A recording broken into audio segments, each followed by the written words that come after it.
Chapter 1. Your attention is being stolen every day. The Invisible War. Imagine you woke up this morning and someone had broken into your house. They didn't take your television, your jewelry, or your car. Instead, they took something far more valuable. They took your ability to think for yourself for the next 6 hours. They took your capacity to look your child in the eye without glancing at a screen.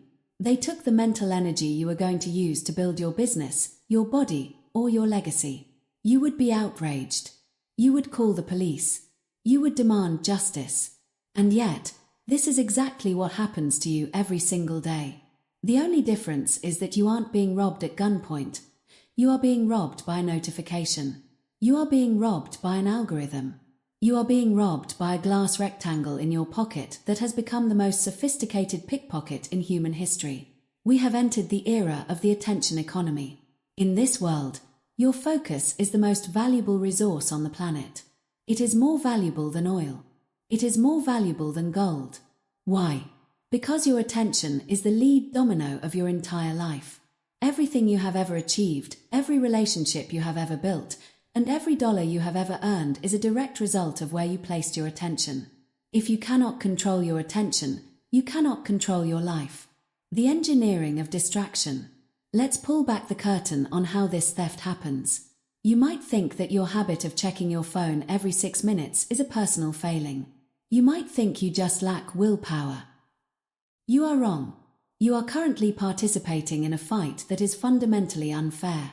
On one side of the ring, there is you, a human being with an ancient brain evolved for survival on the savannah.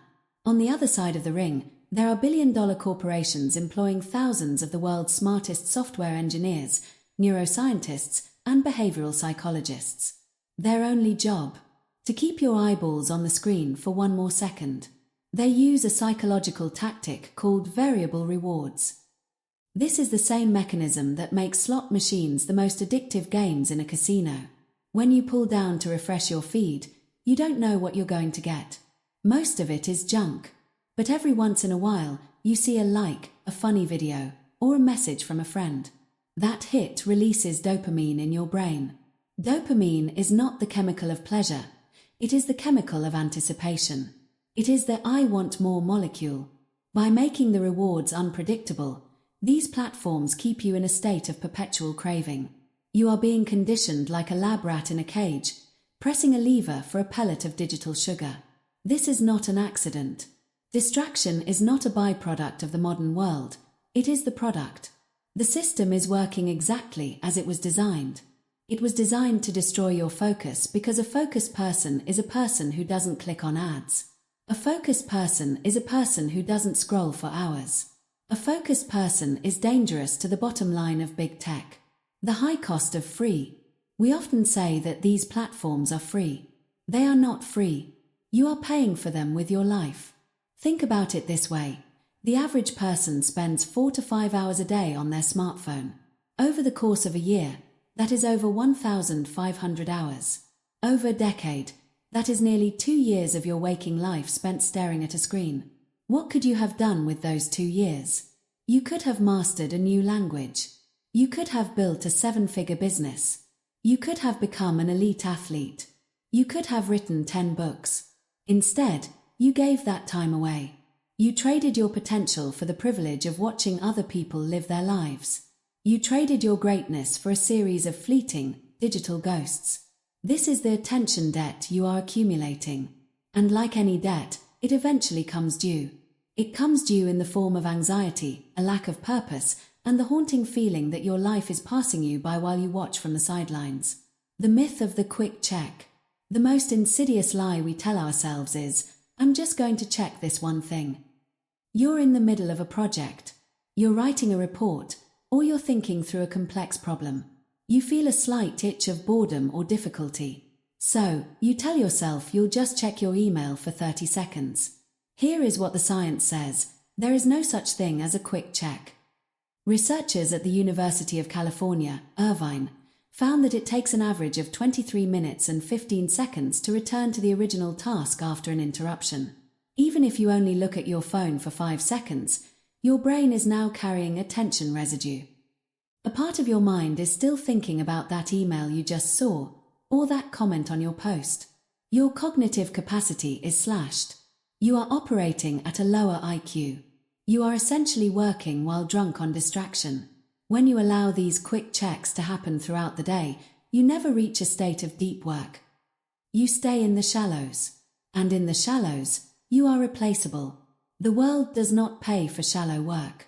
The world pays for the rare, difficult, and focused output that can only be produced when you lock your mind onto a single target and stay there.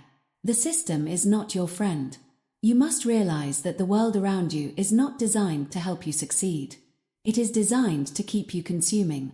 The news media doesn't want you informed. They want you outraged, because outrage keeps you clicking. Social media doesn't want you connected. They want you addicted, because addiction keeps you scrolling. Even your productivity apps often want you managing your tasks rather than actually completing them. If you follow the path of least resistance, the path the modern world has laid out for you, you will end up distracted, broke, and mediocre. To achieve anything of substance, you must become a digital rebel. You must choose to be the one who doesn't follow the notification. You must be the one who can sit in a room and think while everyone else is reacting. Real-world example. The architect of the infinite scroll. Consider the story of Asa Raskin. He is the man who invented the infinite scroll, that feature on your phone where you can keep scrolling down forever without ever reaching the bottom. Raskin didn't invent it to hurt people. He thought he was making a better user experience. But later, he expressed deep regret. He realized that he had created a feature that bypassed the human brain's stop signals. In the physical world, there are natural stopping points. When you finish a book, you close it. When you finish a meal, the plate is empty.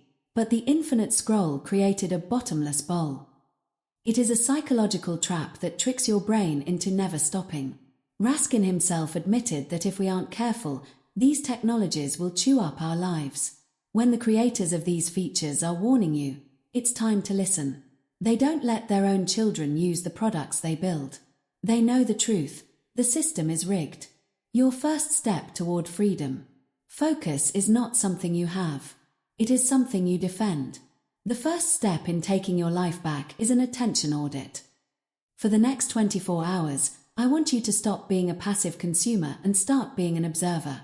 Every time you reach for your phone, ask yourself, why am I doing this? Is it because I have a specific task to accomplish? Or is it because I am bored? Is it because I am uncomfortable? Is it because I am avoiding a difficult thought? Most of the time, you will find that your distractions are an escape from the pain of focus. Deep thinking is hard. It's exhausting. Your brain wants to take the easy way out. But the easy way out is the road to nowhere. The repeated phrase. As we move through this book, I want you to internalize one single truth. Write it down. Say it aloud. Make it the wallpaper of your mind. If you don't control your attention, someone else will. They are already trying. They are bidding on your eyeballs right now. They are analyzing your data to find your weaknesses. They know exactly what kind of headline will make you angry and what kind of photo will make you envious. Are you going to let them win? Are you going to hand over the keys to your kingdom to a piece of software?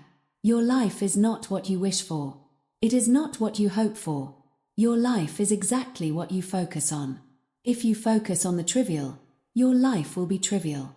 If you focus on the monumental, your life will be monumental. The choice is yours.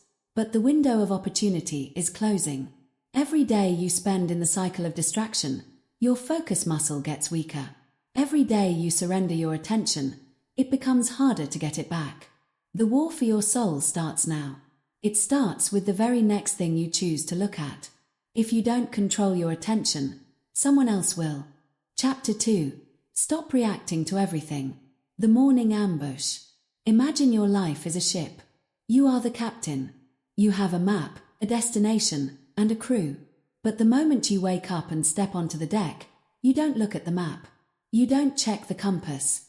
Instead, you look at the horizon and wait for someone else to fire a flare. A flare goes off to the east, a stressful email from your boss. You turn the ship. A flare goes off to the west, a controversial news headline. You turn the ship again. A flare goes off from the south, A text message from a friend complaining about their day. You turn the ship again. By the time the sun sets, you are exhausted. You've traveled hundreds of miles, but you haven't moved an inch closer to your destination. You haven't been sailing. You've been drifting. You haven't been a captain. You've been a slave to the flares. This is how most people live their entire lives. They live in reaction mode. They believe they are being productive because they are busy, but busyness is often just a socially acceptable form of laziness, the laziness of not wanting to do the hard work of choosing your own path. Reaction is weakness. Control is power. The biology of the blow-up. To stop reacting, you have to understand why you do it in the first place. Your brain is wired for survival, not for success. For thousands of years, a reaction was a good thing. If you heard a rustle in the grass, you didn't sit there and schedule time to think about whether it was a predator. You reacted. You ran. You fought. Your amygdala, the ancient, lizard part of your brain, is constantly scanning the environment for threats. In the modern world, those threats have changed. A ping on your phone, a negative comment on your photo, or an urgent request from a colleague triggers the same biological response as a tiger in the grass. Your heart rate rises. Your focus narrows. Your thinking brain, the prefrontal cortex, shuts down to let your reacting brain take over. The problem is that we are living in a world that is designed to trigger your amygdala 24 hours a day. The news media knows that outrage is the most effective way to get a reaction. Social media companies know that social rejection is your greatest fear. They are poking your lizard brain with a stick over and over, just to see you jump. Every time you react instantly to a notification, you are strengthening your lizard brain and weakening your human brain. You are training yourself to be impulsive. You are training yourself to be weak. The gap, where your freedom lives. There is a famous concept often attributed to Viktor Frankl, a psychiatrist and Holocaust survivor. Between stimulus and response, there is a space. In that space is our power to choose our response. In our response lies our growth and our freedom. Reactive people have no space. The stimulus happens, and the response follows immediately. Someone cuts them off in traffic. They scream. An email comes in. They reply instantly. The phone rings. They pick it up. High performers, leaders, and masters of focus have learned to widen that gap. When a stimulus hits them, they don't move. They observe it. They feel the urge to react, but they don't let the urge drive the car. They wait. They breathe. They ask, is this worth my attention? Does this move me toward my goal? Is this an urgent distraction or an important priority? If you want to control your life, you must learn to sit in that gap. You must become the observer of your impulses rather than the victim of them. You must realize that just because something is loud doesn't mean it's important. Reaction is weakness. Control is power. The trap of the urgent. General Dwight D. Eisenhower, who led the Allied forces in World War II and later became President of the United States, famously used a matrix to manage his focus. He realized that we confuse two things, the urgent and the important. Urgent tasks are the ones that demand an immediate reaction. They are the ringing phones, the ASAP emails, and the minor crises of other people. Important tasks are the ones that contribute to your long-term mission, your values, and your goals. The trap of the modern world is that we spend all our time in the urgent category. We react to the fire of the moment while our actual dreams, the important things, sit in a corner and gather dust. Think about your goals. Writing that book, starting that business, getting into peak physical shape. None of those things are urgent. No one is going to call you at 3 a.m. and scream at you because you didn't work on your dream today. Because they aren't urgent, we don't react to them. We only react to the noise. To stop reacting, you must stop letting the urgent crowd out the important. You must learn to say no to the noise so you can say yes to the mission. How successful people protect their peace. Look at the most successful people in any field. CEOs of multi-billion-dollar companies, elite athletes, world-class artists. If you try to reach them, you'll find it's incredibly difficult. Why? Because they are not in reaction mode. They don't have their email open all day. They don't have push notifications turned on. They don't respond to every opinion or tweet. They have built a wall around their minds. They understand that availability is the enemy of focus. If you are available to everyone, all the time, you belong to everyone but yourself. If you are always on, you are never actually present. Successful people schedule thinking time. This is a block of time where they are unreachable. No phones, no internet, no interruptions. They are not reacting to the world. They are creating the world. They are looking at the map. They are deciding where the ship goes. If you want what they have, you must do what they do. You must become unavailable to the trivial so you can be fully available to the monumental. Practical strategies to kill reaction mode. How do you start this process? You don't need more willpower. You need better systems. 1. The no phone first hour. Do not touch your phone for the first 60 minutes of the day. When you check your phone first thing in the morning, you are literally inviting 1,000 strangers into your mind to tell you what to think about. You are starting your day in a defensive, reactive posture. Instead, use that hour to set your own agenda.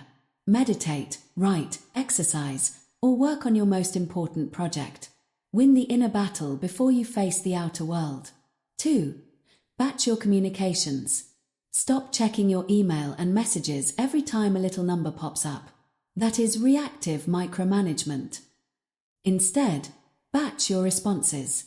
Check your messages at 11 a.m. and 4 p.m. In between those times, your communication tools are closed. This forces you to work on your priorities rather than responding to everyone else's. 3. The 10-second rule. When you feel a trigger, a rude comment, a stressful request, a notification, count to 10 before you do anything. In those 10 seconds, the lizard brain begins to quiet down and the human brain begins to wake up. Ask yourself, in 5 years, will this reaction have mattered? Usually, the answer is no. 4. Default to no. Most of us react by saying yes to things we don't actually want to do because we want to be liked or we don't want to miss out. This is social reaction. Start making no your default response. Let me check my calendar or I can't commit to that right now are powerful phrases. It is better to disappoint someone else with a no than to disappoint yourself by wasting your life on their agenda. The power of being unplugged. There is a profound psychological peace that comes when you realize you don't have to have an opinion on everything. You don't have to react to the latest political drama. You don't have to respond to the person who was wrong on the internet. You don't have to explain yourself to people who don't matter. When you stop reacting, you reclaim your energy. That energy can then be channeled into deep work. It can be channeled into your family. It can be channeled into your health. Imagine a lion in the wild. The lion doesn't react to every fly that lands on its back. It doesn't react to every bird that chirps. It saves its energy. It stays calm. It watches. It only moves when it is time to hunt. That is controlled power. Most people are like the flies, buzzing around, reacting to every smell, every light, every movement. They are frantic, exhausted, and ultimately insignificant. Do not be the fly. Be the lion. Your life is not an emergency. We have been conditioned to believe that everything is an emergency. Breaking news.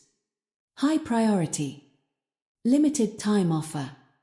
These are all linguistic tricks designed to bypass your logic and trigger a reaction. But here is the truth, almost nothing is an emergency. If someone really needs you because of a life or death situation, they won't send you a DM on Instagram. They will call you, or they will show up at your door. Everything else can wait. By refusing to treat noise like an emergency, you lower your cortisol levels and clear the fog from your brain. You begin to see the world as it actually is, not as the algorithms want you to see it. You become a person of depth. You become a person of weight. When you finally do speak or act, people listen, because they know your actions are the result of intention, not just a knee-jerk reaction to a stimulus. The repeated phrase. As we close this chapter, I want you to look at your hands. These hands are the tools you use to build your life. Are they currently holding a phone, reacting to a scroll? Or are they steady, waiting for the command of a focused mind? Repeat this to yourself until it becomes your mantra. Reaction is weakness. Control is power. Every time you resist the urge to check a notification, you are choosing power. Every time you stay calm in the face of chaos, you are choosing power. Every time you stick to your plan instead of reacting to someone else's crisis, you are choosing power. The world will try to pull you into the chaos every single day. It will scream for your attention. It will beg for a reaction. Your job is to stay silent. Your job is to stay focused. Your job is to remain the captain of your ship, no matter how many flares are fired into the sky. If you don't control your reactions, you are a puppet. And there are too many people holding the strings. Cut the strings. Take the wheel. Reaction is weakness. Control is power. Chapter 3. One task. One mind. No escape. The laser versus the light bulb. A 100-watt light bulb is a common household object. It casts a soft, diffused glow across a room. It helps you see your furniture, but it lacks the power to change anything. However, if you take that same 100 watts of energy and focus it into a beam just a fraction of a millimeter wide, you no longer have a light bulb. You have a laser. That laser can cut through steel. It can perform delicate eye surgery. It can transmit data across the vacuum of space. The difference between a light bulb and a laser isn't the amount of energy available, it's the focus of that energy. Most people live their lives like light bulbs.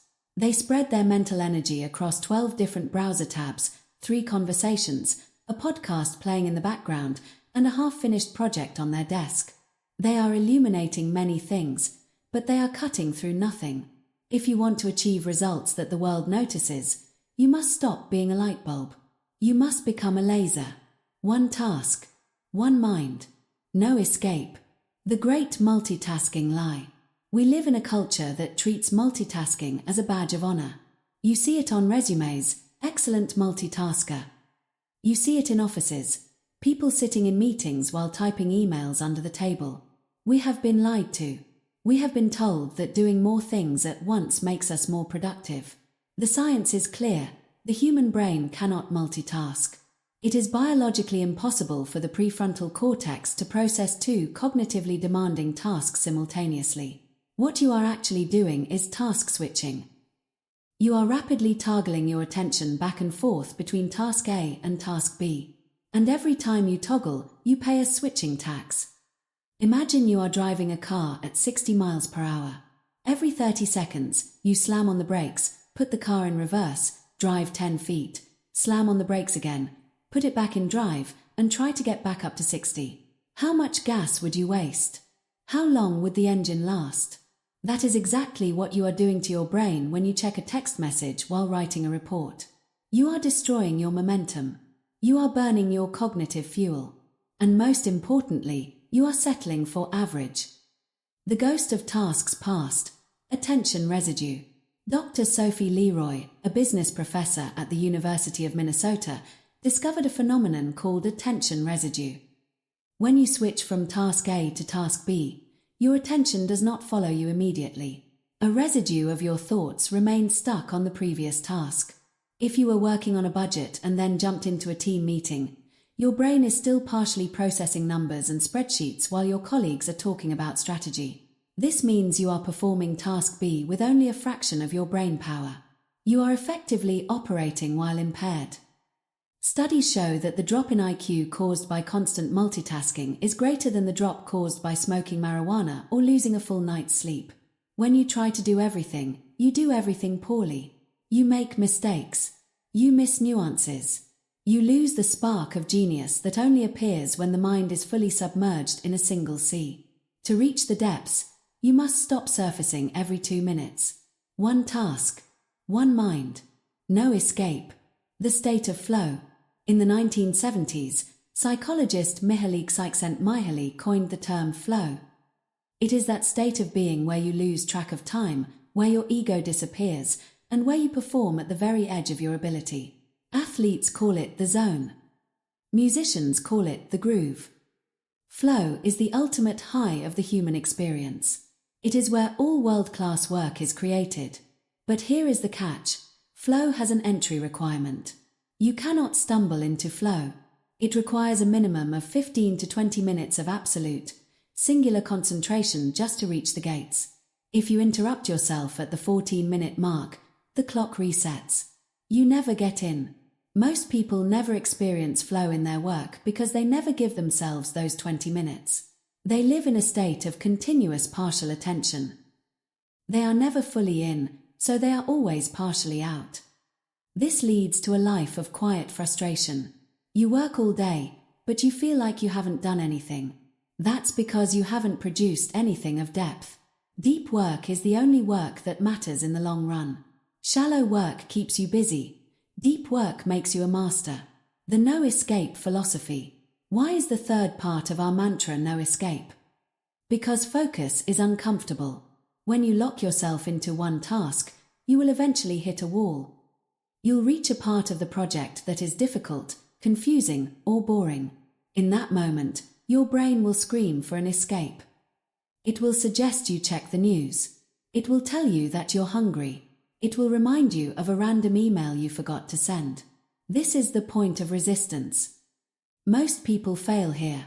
They take the escape route. They check their phone for just a second, and the focus is shattered. To master your mind, you must close all the exits. No escape means that if you are in a deep work block for 90 minutes, you stay in that seat. If the work gets hard, you sit with the hardness.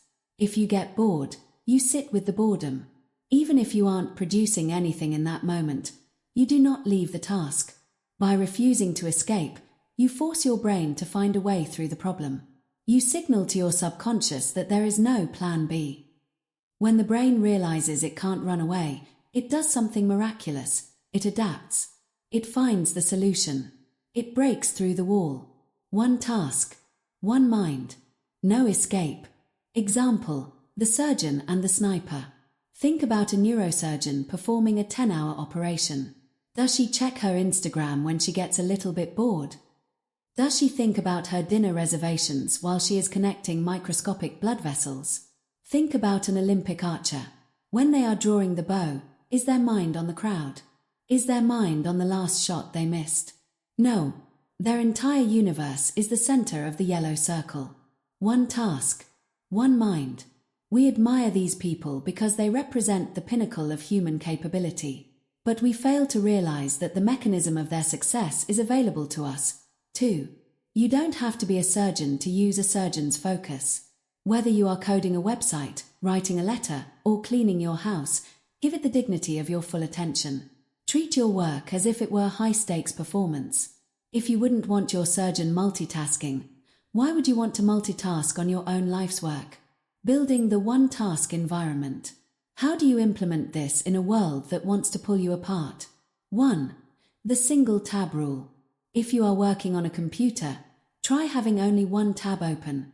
If you need information from another site, copy it into a document and then close the browser. The visual clutter of other tabs is a constant invitation for your brain to escape. 2.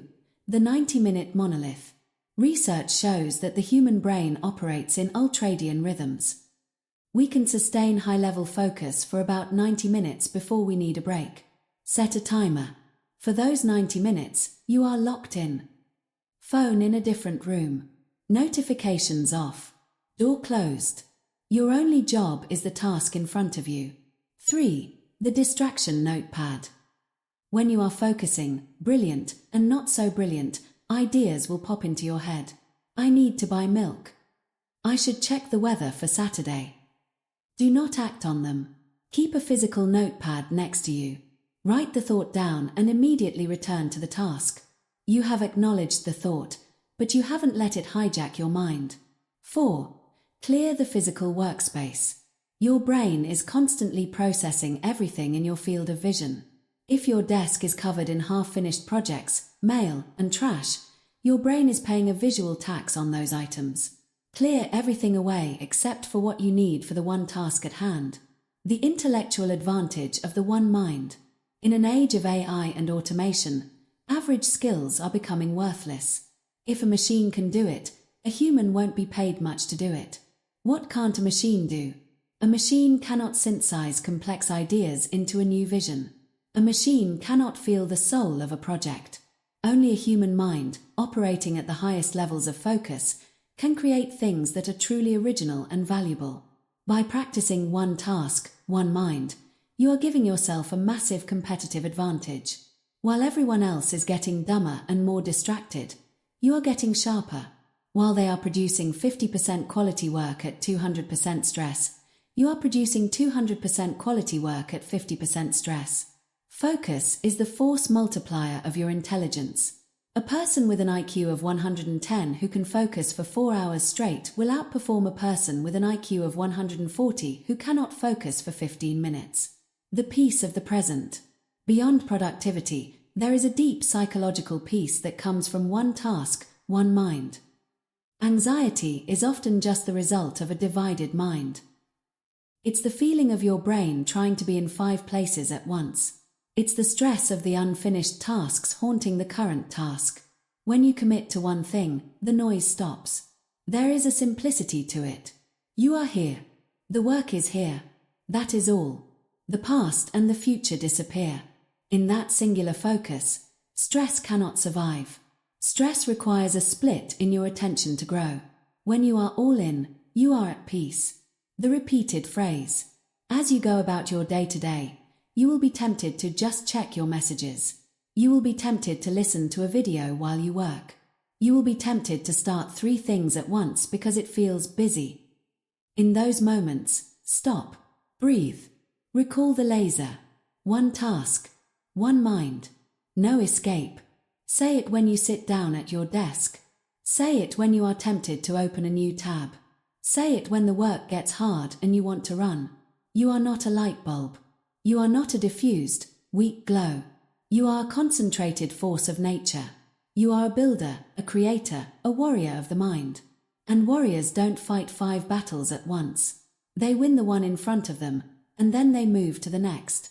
If you can master the one-task lifestyle, you will look back in a year and realize you have accomplished more than most people do in a decade. One task, one mind, no escape. Chapter 4.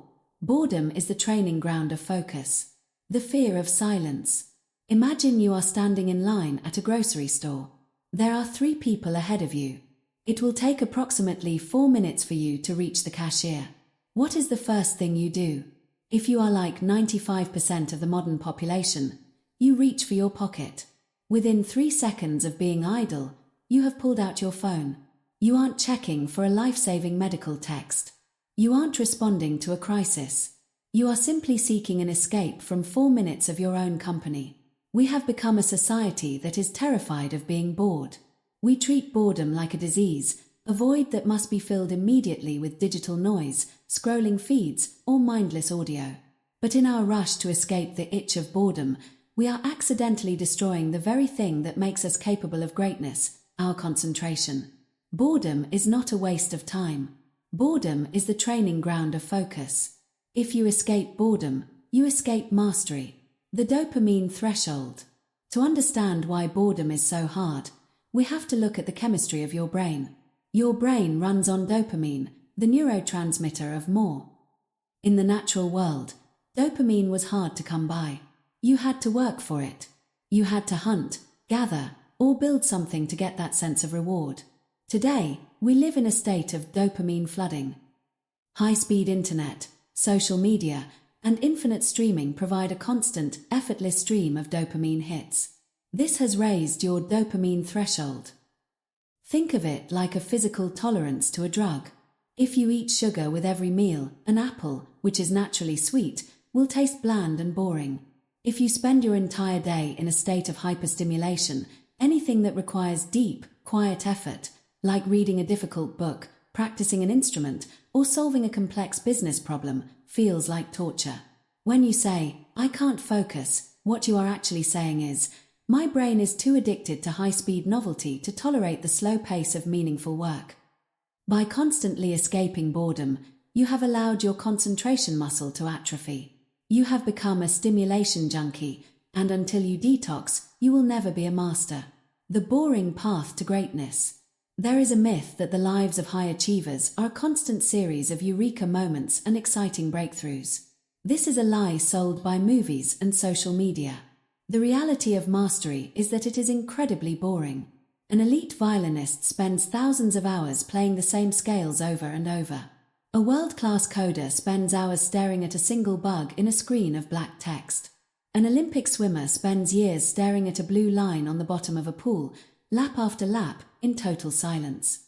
The difference between the amateur and the professional is that the professional has developed a high boredom tolerance. They have learned to stay in the seat when the novelty wears off. They have learned to find the micro-nuances in repetitive work. If you can only work when it is exciting, you will never move past the beginner stage of any skill. The honeymoon phase of a new project always ends. When the excitement dies, only the focused remain. If you run away the moment it gets boring, you are running away from the very moments where growth happens. If you escape boredom, you escape mastery. The itch and the resistance. Boredom is a form of resistance. It is the brain's way of trying to save energy. Deep thinking is metabolically expensive. It burns a lot of glucose. Your brain, which is still wired for survival in a world of scarcity, would rather you sit back and scroll through Instagram than do the hard work of building a legacy. When you feel that itch to check your phone, that is a test. It is your brain asking, are you in charge or am I? Every time you give in to the itch, you are telling your brain that it is the boss. You are reinforcing the neural pathway that says, as soon as things get uncomfortable, we quit. But every time you feel the itch and you refuse to move, something incredible happens. The urge peaks, it stays there for a moment, and then, like a wave, it recedes. On the other side of that wave is a state of clarity. By sitting through the boredom, you have earned your way into a deeper level of focus. The people who check their phones every 2 minutes never see the other side of the wave. They live their entire lives in the shallow water, wondering why they never catch the big fish. The creative power of the void. There is a second reason why boredom is essential. It is the primary fuel for creativity. When you are constantly consuming information, podcasts, news, videos, your brain has no space to produce information. You are filling the input valve so full that the output valve is stuck. Some of the greatest ideas in history came to people when they were bored. Archimedes in the bathtub. Newton under the apple tree. These weren't moments of doing, they were moments of being. When the external world is quiet, the internal world begins to speak. By killing boredom, you are killing your own originality. You are filling your head with other people's thoughts, other people's opinions, and other people's dreams. You become a remix of the content you consume. To find your own voice, you must be willing to sit in the silence until your own thoughts become loud enough to hear. How to train your boredom muscle. If you have been a stimulation junkie for years, you cannot fix it in an afternoon. You must train. You must build your boredom tolerance just like an athlete builds endurance. 1. The wait practice. The next time you are waiting, for a coffee, for a bus, for a friend, do not take out your phone. Just stand there. Observe the room. Notice the architecture. Look at the people. Feel the weight of your body on the floor. It will feel uncomfortable at first. Your hand will twitch toward your pocket. Let it twitch. Stay in the void. You are training your brain that nothingness is not an emergency. 2. Boredom fasting. Pick 1 hour a day where you are allowed 0 input.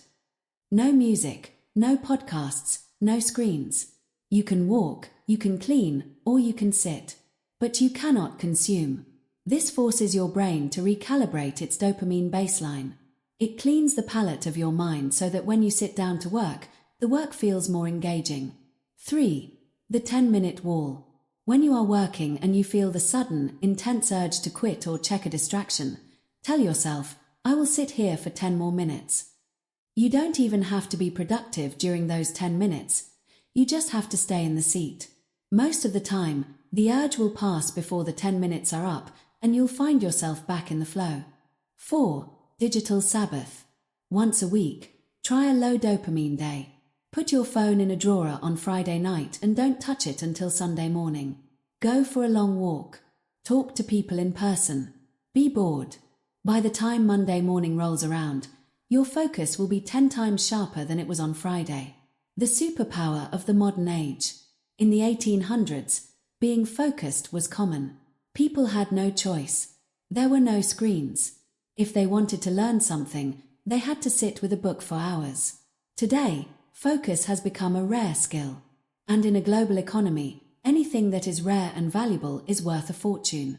If you can be the person who can sit with a difficult problem for 4 hours without checking your phone, you have a massive advantage over 99% of the population.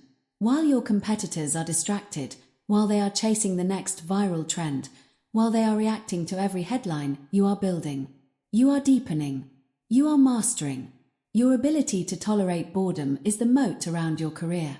If the work is boring and hard, most people won't do it.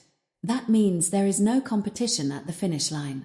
The finish line is a very lonely place, and that's why it's so profitable. Facing the mirror.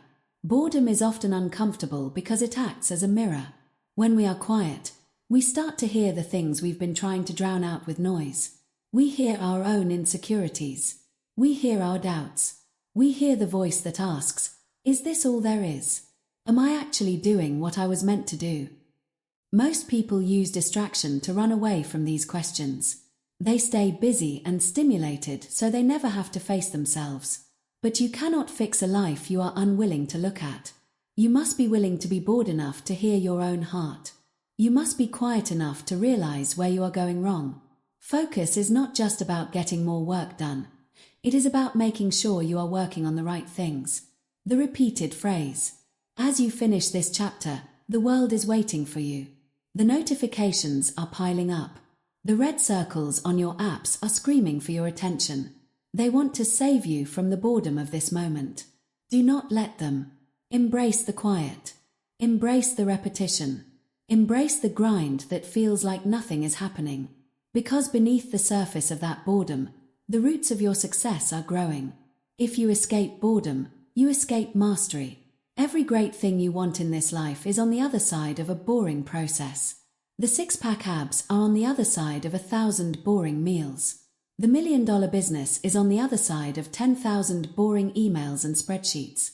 The masterpiece is on the other side of 1,000,000 boring brushstrokes. Stop chasing the high of novelty. Start chasing the depth of mastery. Learn to love the boredom. Learn to stay in the room when everyone else has left to check their phones. If you escape boredom, you escape mastery. Chapter 5. Build an environment that forces focus. The myth of the iron will. We have been raised on stories of heroic willpower. We admire the person who can sit in front of a chocolate cake and refuse to take a bite. We celebrate the student who can study in a noisy cafeteria. We have been told that focus is a matter of character, that if you just wanted it badly enough, you would be able to resist the temptation of your smartphone. This is a lie, and it is a dangerous lie, because it sets you up for failure. Willpower is not a character trait. Willpower is a biological resource, like the battery on your phone. Every time you use it to resist a temptation, you drain it. If you spend your entire morning resisting the urge to check Instagram, resisting the urge to look at a news headline, and resisting the urge to get up and get a snack, by 2 p.m. your willpower battery is at 5%. And that is when the world wins. That is when you find yourself 3 hours deep into a YouTube rabbit hole, wondering where the day went. The secret of the most focused people in the world isn't that they have superhuman willpower. It's that they have designed their lives so they don't have to use willpower in the first place. They don't fight temptation, they delete it. They don't resist distractions, they architect them out of existence.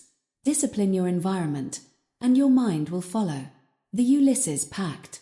In Greek mythology, there is a famous story about the hero Ulysses. He had to sail his ship past the island of the Sirens, creatures whose song was so beautiful that any sailor who heard it would lose his mind and steer his ship into the rocks to get closer. Ulysses knew he wasn't strong enough to resist the song. He didn't say, "I'll just try really hard to stay focused." Instead, he practiced environmental design.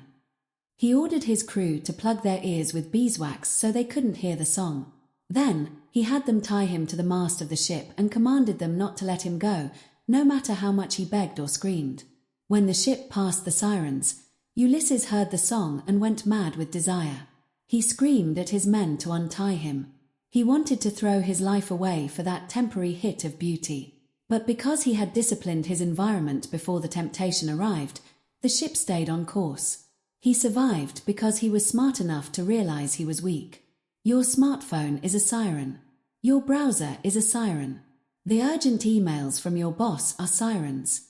If you try to sail past them relying only on your iron will, you will crash into the rocks. You must tie yourself to the mast. Choice architecture, the 20-second rule. Psychologists call this choice architecture. Everything in your environment is nudging you toward a certain behavior. If there is a bowl of candy on your desk, you will eat it. Not because you are hungry, but because it is there. The cost of eating the candy is zero. If you move that candy to a jar in a high cabinet in the kitchen, you will eat significantly less of it. If you have to walk to the store to buy it, you might not eat it at all. This is the 20-second rule. If you can make a bad habit take 20 seconds longer to start, you will likely never do it. Conversely, if you can make a good habit 20 seconds easier to start, you will likely stick to it. Most of us have designed our environments to make distraction 0 seconds away. Your phone is in your hand. Your social media tabs are 1 click away. You have made it as easy as possible to fail. To win the war for focus, you must flip the script. You must make distraction difficult and focus inevitable. Discipline your environment, and your mind will follow. The digital cleanse. Your digital environment is where you spend most of your working life. For most people, this environment is a disaster zone. It is a cluttered, noisy mess of red circles, banners, and pop-ups. 1. The ghost phone.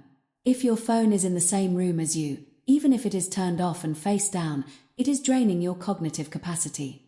A study from the University of Texas found that the mere presence of a smartphone reduces available cognitive capacity. A part of your brain is constantly monitoring the phone, waiting for it to do something. The fix: when you are doing deep work, your phone must be in another room. Not in your pocket. Not in your drawer. In another room. Force yourself to walk 20 feet to check it. That friction is your beeswax in the ears. 2. The notification apocalypse. Check your phone settings right now. How many apps have permission to push notifications to your screen? If the answer is anything more than phone calls and calendar, you are losing. Every notification is a flare designed to pull your ship off course. The fix: turn off every single notification. No likes, no retweets, no breaking news, no emails. You should be the one who decides when to check the app. The app should never be the one that decides to check you. 3. Grayscale mode. Apps are designed like slot machines, using bright, tasty colors to trigger dopamine. Red notifications, colorful icons, vibrant feeds. The fix: turn your phone to grayscale, black and white. Suddenly, Instagram looks like a boring newspaper. The pull of the screen disappears. You've taken the sugar out of the digital candy. The physical sanctuary. Your brain is a master of association. It links specific locations with specific behaviors. If you work on your laptop while lying in bed, your brain doesn't know if it's time to sleep or time to respond to emails. This leads to poor sleep and poor work.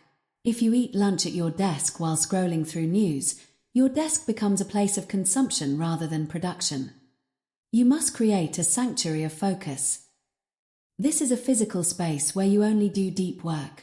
When you are at this desk, the phone is gone. The browser is locked. The door is shut. There are no distractions. If you find yourself getting distracted or wanting to scroll, you must leave that space. Go to the couch to scroll. Go to the kitchen to eat. But do not pollute your sanctuary with distraction. Over time, your brain will build a Pavlovian response to that space. The moment you sit down in that specific chair, your brain will recognize the environment and automatically begin to spin up its focus engines. Discipline your environment, and your mind will follow. The social environment, the distraction peers. Environment isn't just about desks and phones, it's about people.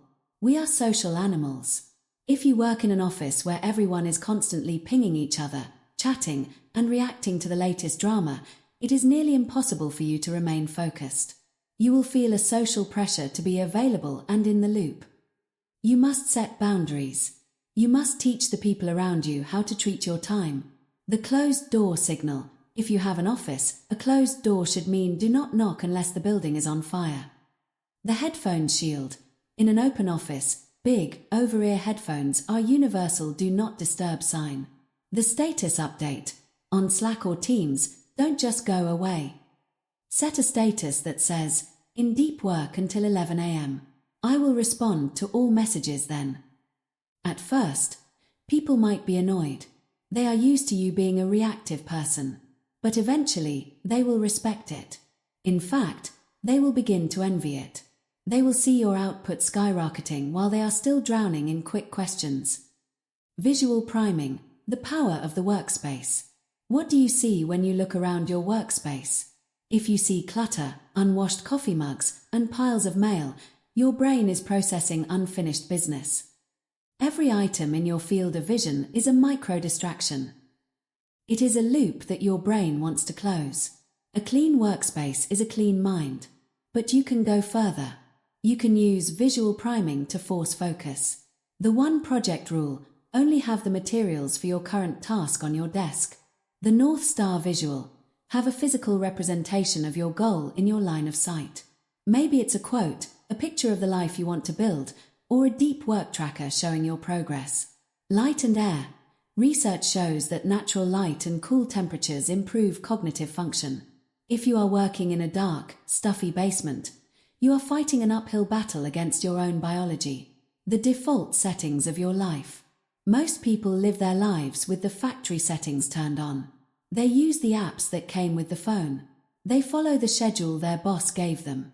They live in the environment they happen to end up in. Focused individuals are architects of the default. They realize that they can change the settings. If you find yourself watching too much TV, unplug the TV and put it in a closet. Make the default state of the living room silence.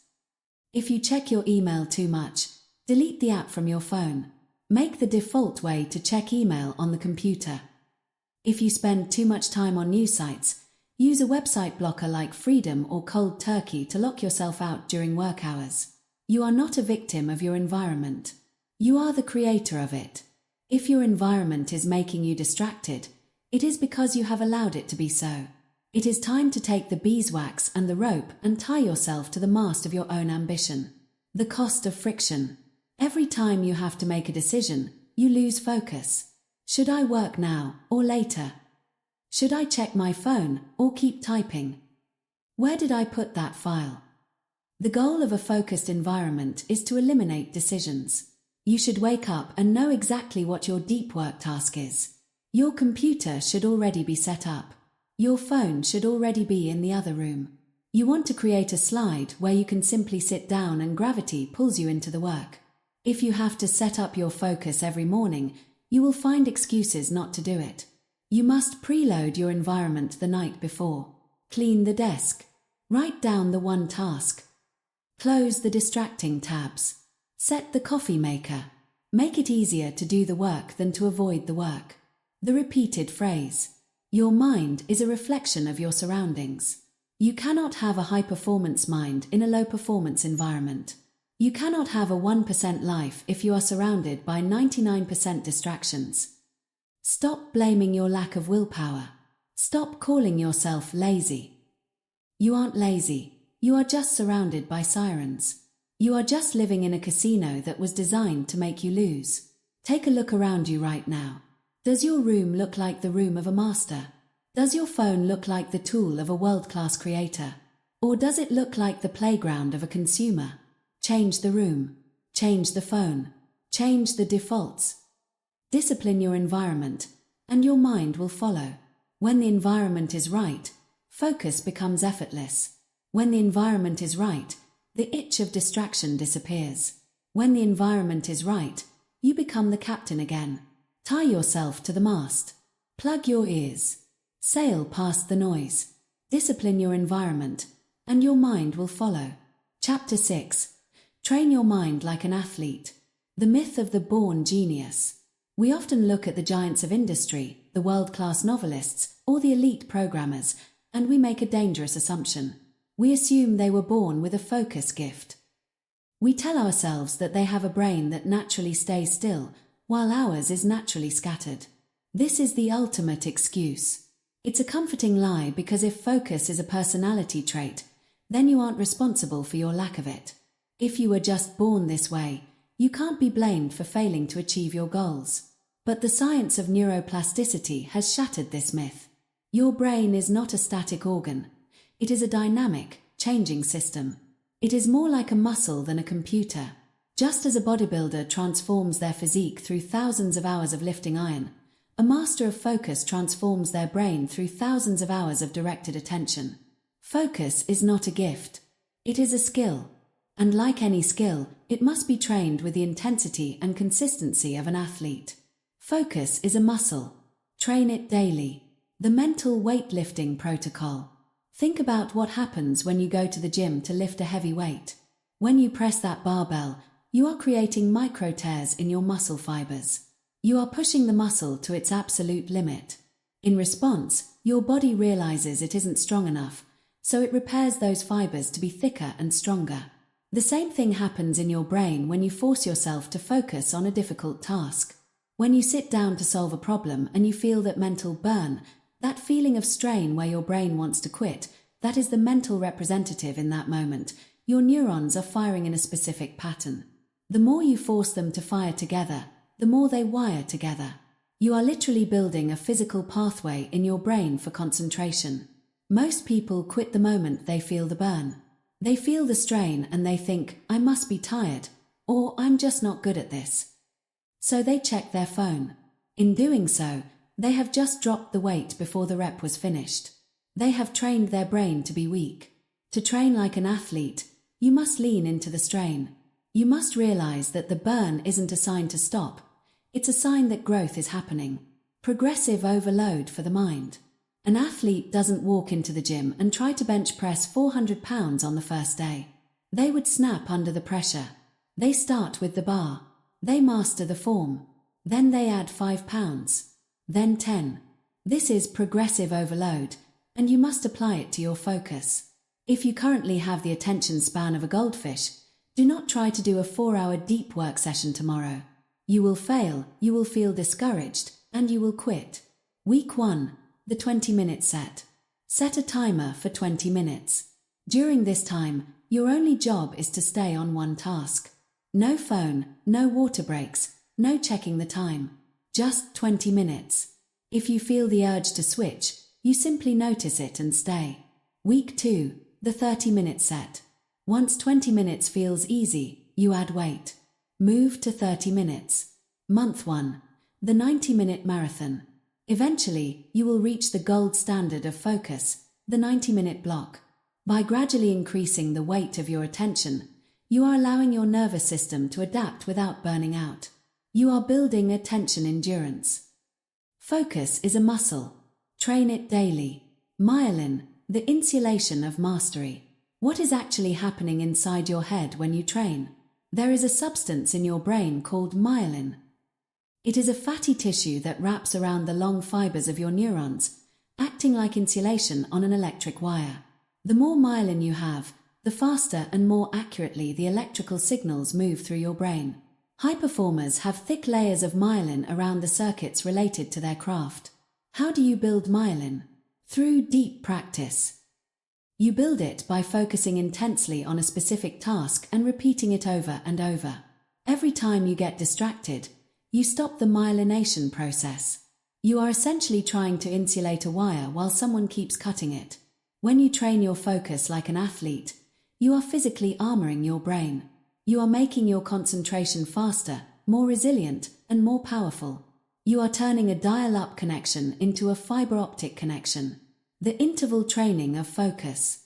Elite sprinters don't run at 100% speed all day. They do intervals, short bursts of maximum intensity followed by periods of rest. Your brain works the same way. You cannot maintain peak focus for 8 hours straight. If you try, you will end up in a state of cognitive fatigue, where you are staring at the screen but nothing is happening. The athlete approach to the workday is to work in high-intensity blocks. 90 minutes of work, the sprint. 20 minutes of rest, the recovery. During the sprint, You are a monk. No distractions. Total immersion. During the recovery, you are a vegetable. You do not check your email. You do not look at social media, which is just another form of input. You walk, you breathe, you stare at a tree, or you close your eyes. This pulse of work and rest allows you to maintain a much higher average level of focus throughout the day. It prevents the afternoon slump and keeps your brain fresh for the entire season. Mental warm-ups and cool-downs. A professional athlete would never dream of sprinting without a warm-up. They need to get the blood flowing and the joints loose. Why do you expect to jump from a chaotic breakfast or a stressful commute directly into a high-level creative task? You need a focus warm-up. This is a 5-minute ritual that signals to your brain that the training session is about to begin. It could be a specific breathing exercise. It could be clearing your desk. It could be writing down your one task on a physical piece of paper. This ritual acts as a trigger. Over time, your brain associates this ritual with the act of concentration. The warm-up makes the transition into the deep work state much faster. Likewise, you need a cool-down. At the end of your focus block, review what you did. Close the loops. Clear the mental cache. This prevents attention residue from leaking into your personal life. When the training is over, leave it in the gym. Training for resistance. In sports, there is a concept called game speed practice. You don't just practice when it's sunny and quiet. You practice with crowd noise, with defenders in your face, and in the rain. You must also train your focus under resistance.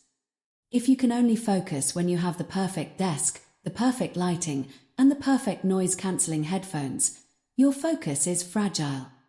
It is a hothouse flower. True athlete-level focus is anti-fragile. It gets stronger when things get messy. Try this. Go to a moderately busy coffee shop. Do not put on headphones. Try to do a 30-minute focus block amidst the clinking of cups and the low hum of conversation. This is resistance training. It forces your brain to work harder to filter out the noise. By practicing in dirty environments, you make your clean environment focus even more powerful. You are training yourself to be the master of your internal state, regardless of the external chaos. Focus is a muscle. Train it daily. The athlete's lifestyle, sleep, fuel, and focus. You cannot separate the mind from the body. If an athlete eats junk food and only sleeps 4 hours, they will perform poorly. The same is true for your brain. Sleep. Sleep is the cleaning crew for your brain. It washes away the metabolic waste, adenosine, that builds up during the day. If you don't sleep, your focus muscle is literally clogged with trash. You cannot focus on 4 hours of sleep for the same reason you can't run a marathon with a broken leg. Hydration. Your brain is 75% water. A 2% drop in hydration leads to a measurable decrease in concentration and memory. Drink water before you feel thirsty. Movement. Physical exercise increases BDNF, brain-derived neurotrophic factor. Think of BDNF as miracle grow for your brain cells. It makes your brain more plastic and ready to learn. If you want to focus like an elite, you must live like one. You cannot expect gold medal focus from a bronze medal lifestyle. Tracking your stats. Athletes are obsessed with data. They track their heart rate, their splits, their calories, and their recovery scores. They do this because what gets measured gets managed. Are you tracking your focus? Start a deep work log. Every day, write down how many minutes you spent in a state of total, uninterrupted concentration. Monday, 45 minutes. Tuesday, 60 minutes. Wednesday, 30 minutes. I checked my phone once. Be honest. Be ruthless. When you see the numbers on the page, you stop being able to lie to yourself. You begin to treat your focus like a high-stakes game. You start wanting to beat your personal best. This gamification turns the grind into a competition. The identity shift. I am a professional. The biggest difference between an amateur and an athlete is their identity. An amateur works when they feel like it. They wait for inspiration. They wait for the mood to be right. An athlete works because it is who they are. They show up to the track whether it's raining, whether they're tired, or whether they're uninspired. They are professionals. To train your mind like an athlete, you must make a commitment to the process. You must decide that focus is your job. You don't wait for the clouds to part and the sun to shine on your keyboard. You sit down, you start your timer, and you do the work because that is what a professional does. Even on the days when your brain feels like mush, you do your 20-minute set. Even when the work is mediocre, you stay in the seat. You are training the habit of showing up. The quality of the work will fluctuate, but the quality of the focus must remain a constant. The repeated phrase. As you move into the next hour of your day, I want you to stop seeing focus as an abstract concept. I want you to see it as a physical act.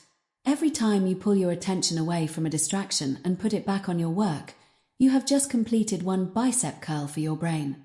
Every time you stay in your seat for an extra 5 minutes when you want to quit, you have just done one extra rep. Focus is a muscle. Train it daily. It will be hard at first. You will feel weak. You will feel like you aren't built for this. Ignore those thoughts. They are just the weakness leaving the mind. Stick to the program. Do the sets. Track the minutes. Protect the recovery. In 6 months, you won't recognize your own mind. You will be able to lock onto a task and stay there for hours while the rest of the world is spinning in circles. You will have a heavyweight brain in a lightweight world. The gym is open. The weights are ready. The only question is, are you going to train today, or are you going to stay on the sidelines? Focus is a muscle. Train it daily. Chapter 7. The Power of Silent Work. The Era of Performative Productivity. We live in the loudest era in human history. We live in a world where if you didn't post a photo of your healthy meal, it's as if you didn't eat it. If you didn't tweet about your 5 a.m. wake-up call, it's as if the sun didn't rise. If you didn't share a hustle quote on your Instagram story, the world assumes you aren't working. We have entered the age of performative productivity. We are more obsessed with looking like we are doing the work than actually doing the work. We spend more time designing the vibe of our workspace than we spend using that workspace to create something of value. But here is the hard truth. The loudest person in the room is rarely the most powerful. The person broadcasting their goals to 10,000 strangers is rarely the person who is actually going to achieve them. Real progress is quiet. Real growth is boring. Real mastery happens in the shadows, far away from the applause of the crowd. Less talking, more building. The substitution effect, the science of stolen motivation. Why do we feel such a strong urge to tell people about our big plans? Why do we want to announce that we are starting a new business, writing a novel, or launching a podcast? It's because of a psychological phenomenon known as the substitution effect. When you share a goal with someone and they give you a congratulations, or a that's amazing, I'm so proud of you, your brain receives a premature hit of dopamine. You feel a sense of social recognition and satisfaction. In your mind, you have already received the reward of the achievement. The problem is that you haven't actually done the work yet. Because your brain has already tasted the reward, your identity has been updated to include the goal. You feel like a writer before you've finished chapter 1. This tricks your subconscious into relaxing. Your hunger disappears. Your drive to actually sit through the difficult, boring hours of labor is diminished because you've already received the social validation you were looking for. By talking about your goals, you are literally stealing the motivation you need to achieve them. You are trading your future success for a cheap, immediate hit of digital ego. The documentation dilemma. There is a modern trend of documenting the process. People record videos of themselves studying, they take photos of their deep work setups, and they live stream their creative sessions. They say they are doing it for accountability or to inspire others. But there is a hidden cost to documentation. It splits your focus. If you are thinking about the camera angle, you are not thinking about the problem. If you are wondering how your deep work session will look on a 15-second reel, you are not in deep work. You are in performance mode. Mastery requires a level of immersion that leaves no room for an audience. When a master is working, they are not a content creator.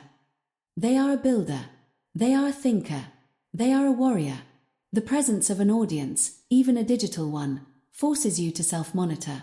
It makes you perform a version of the work rather than doing the work itself. To achieve a 1% result, you must go where the 99% aren't willing to go, into the silence. You must be willing to disappear for months at a time. You must be willing to work on something that nobody sees until it is finished. Less talking, more building. The iceberg of achievement. Think of any great achievement as an iceberg. The part that the world sees, the trophy, the bestseller, the multi-million-dollar exit, is only the 10% that sits above the water. The 90% beneath the surface is the silent work. It is the thousands of hours of repetitive practice. It is the failures that no one saw. It is the late nights and early mornings when there were no cameras, no likes, and no one to tell you that you were doing a good job. In the silent work, there is no glamour. There is only the work. When you see a professional athlete execute a perfect move under pressure, you aren't seeing talent. You are seeing the physical manifestation of 10,000 silent repetitions in an empty gym. When you see a CEO handle a crisis with calm, you are seeing the result of years of silent study and stress management. If you focus on the 10%, the above water part, you will never build the foundation required to stay afloat. You will be a paper tiger, all talk and no substance. To have the 10%, you must fall in love with the 90%. Strategic secrecy. Privacy as a competitive advantage. In the world of business and competition, focus is your sword, but silence is your shield. When you announce your moves before you make them, you lose your strategic edge. You give your competitors time to react. You invite the opinions, criticisms, and advice of people who haven't done what you're trying to do. You open your mind to the noise of the world. There is a massive power in being underestimated. There is a massive power in being the person that no one saw coming. When you work in silence, you move with a different kind of intensity. You don't have to explain yourself. You don't have to defend your vision. You are free from the expectations of others. You can pivot, you can fail, and you can experiment without the embarrassment of a public audience. Privacy protects your focus.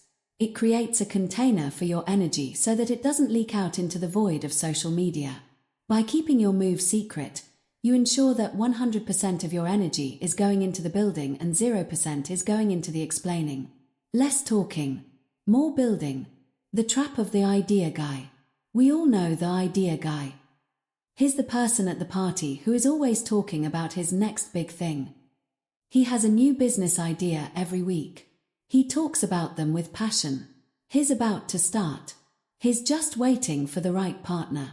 Years go by, and he is still in the same place, talking about the same things. The idea guy is addicted to the high of the potential. Talking about the idea gives him the feeling of progress without the pain of execution. He has mistaken motion for action. Execution is painful. Execution is where you find out your idea might not work. Execution is where you have to face your own limitations. Talking is easy. Talking is safe. Don't be the idea guy. Be the person who shows up with a finished product while everyone else is still talking about their vision board. Let your work be so good that you don't have to say a word. Let the results do the shouting for you. Finding the darkroom. In the days before digital cameras, photographers had to go into a darkroom to develop their film. It was a space of total isolation, controlled light, and chemistry. If you opened the door and let in the light too early, the film was ruined. The image was destroyed. Your goals are like that film. They need time in the dark to develop. They need to be processed in the chemistry of your focus and effort. If you let the light in too early, by talking about them, seeking validation, or showing off your half-finished work, you ruin the process. You overexpose the goal. Find your dark room. It might be a literal room in your house where you go to work. It might be a digital dark room where you delete your social media apps for a season. It might be a mental state where you refuse to discuss your progress with anyone but a few trusted mentors. Stay in the dark room until the image is clear. Stay there until the work is solid. Only when it is finished, only when it is undeniable, do you bring it into the light. The metrics of the silent builder. If you aren't using likes, views, or social approval as your metric for success, what do you use? The silent builder uses internal metrics. Skill acquisition. Am I better today than I was yesterday? Output. Did I produce the volume of work I promised myself? Depth. How many hours did I spend in flow today? Resilience. Did I stay in the chair when it got hard? These metrics are invisible to the world, but they are the only ones that matter. You cannot fake these. You can fake a lifestyle on Instagram, but you cannot fake the ability to write clean code, the ability to close a difficult sale, or the ability to lift a heavy weight. Silence forces you to be honest. Without the audience to perform for, you are left with only the reality of your progress. And that reality is the only thing that will build your future. Less talking, more building. Example, the stealth entrepreneur. Consider the story of a well-known tech founder who, after his first company failed publicly, decided to build his second company in stealth mode. For 2 years, he told no one what he was doing. He didn't update his LinkedIn. He didn't go to networking events. He didn't post founder wisdom on Twitter. He moved into a small apartment, lived on a shoestring budget, and worked 14 hours a day. His friends thought he had quit. His former colleagues thought he had lost his drive. Then, 2 years later, he launched a product that was so polished, so useful, and so advanced that it took over the market in 6 months. He didn't need a marketing campaign or a personal brand. The work was so loud that the world had no choice but to listen. He understood that his attention was his most limited resource. Every hour he could have spent branding himself was an hour he took away from building the product. He chose the building. He chose the silence. How to practice the power of silence. How do you transition from a talker to a builder? It requires a ruthless commitment to your own privacy. 1. The 48-hour rule. When you have a great idea or achieve a small win, do not tell anyone for at least 48 hours. Sit with it. Let it fuel you. Use that energy to take the next 3 steps. By the time 48 hours have passed, the urge to tell will have faded, and you'll be too busy working to care about the applause. 2. Stop using will and going to. Notice how often you use the future tense. I'm going to start a gym routine. I will write that book. Eliminate these phrases from your vocabulary. Replace them with the past tense after the work is done. I went to the gym today. I wrote 1,000 words. If you haven't done it yet, don't talk about it. 3. Delete the hustle apps. If you find yourself constantly checking social media to see how your progress is being perceived, you need a detox. For the next 30 days, work in total digital isolation. No posts, no updates, no documenting. 4. Find quiet mentors. Surround yourself with people who value results over rhetoric. Look for the people in your field who are heavy hitters but have a small social media footprint. These are the people who are too busy winning to tell everyone they are winning. Study them. The peace of the shadow. There is a profound psychological relief in the power of silence. When you stop performing for others, the social anxiety of achievement disappears. You are no longer carrying the expectations of your followers. You are no longer managing your image. You become lighter. You become faster. You are working for yourself, for your family, and for your future, not for the likes of strangers who don't care if you succeed or fail. In the silence, you find your center. You find the true reason why you started in the first place. You rediscover the joy of the craft. You realize that the work itself is the reward, and the external success is just a byproduct. The repeated phrase. As you step back into your life, I want you to look at your to-do list. Now, look at your to-post list. Burn the to-post list. The world doesn't need to know what you're doing. The world doesn't need to know how hard you're working. The world doesn't need to know your vision for 2025. The world only needs to see the results. Less talking, more building. Go back to your dark room. Go back to your empty gym. Go back to your silent desk. Do the work that makes you uncomfortable. Do the work that requires your full, undivided attention.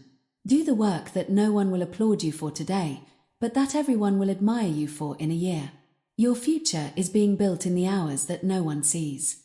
Protect those hours. Cherish the silence. Less talking, more building. Chapter 8. Protect the first hours of your day. The morning declaration. Every single morning, you have a choice. It is the most important choice you will make for the next 16 hours. It is a choice between being a creator or being a consumer. Most people choose to be consumers before they even get out of bed. Within 60 seconds of their eyes opening, they reach for the bedside table. They grab their phone. They begin to scroll. In that moment, they have surrendered. They have declared to the universe that their own thoughts, their own goals, and their own mental peace are less important than the opinions, the news, and the urgent demands of the rest of the world. By checking your phone first thing in the morning, you are inviting 1,000 strangers into your bedroom. You are letting them tell you what to be angry about, what to be worried about, and what to be focused on. You are starting your day in a state of reactive panic. If your morning starts with chaos, your entire day will follow.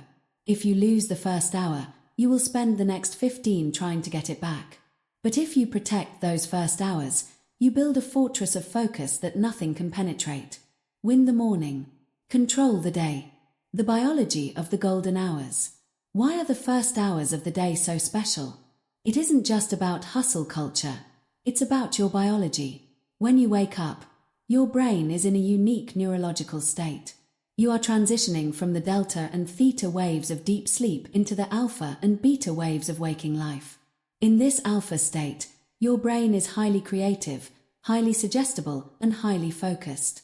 Your prefrontal cortex, the part of the brain responsible for complex thinking and willpower, is at its peak capacity. It is fresh.